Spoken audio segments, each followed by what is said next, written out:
a young Muslim girl, adorned in her finest white hijab, approached the mosque with a heart brimming with anticipation.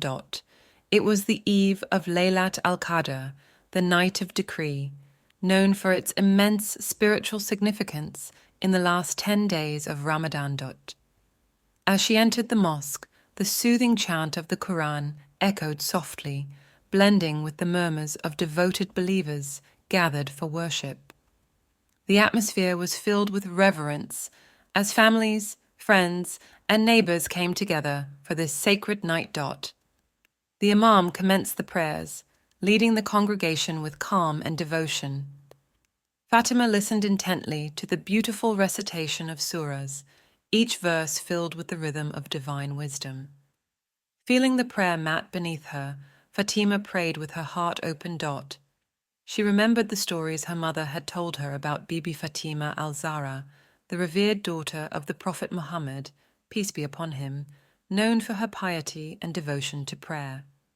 Inspired by her namesake, Fatima felt a deep connection to her faith. The prayers progressed.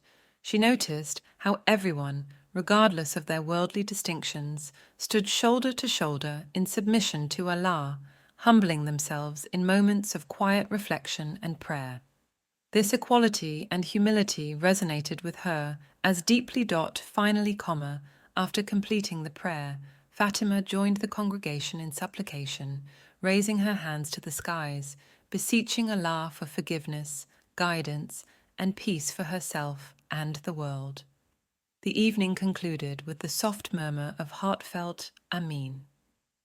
That night, Fatima discovered the profound beauty of worship, realizing that true peace and strength can be found not only in the solitude of night prayers, but in the shared experiences of a faith community. The experience taught her that through sincere worship, one may find peace, guidance, and a deepened connection to their faith.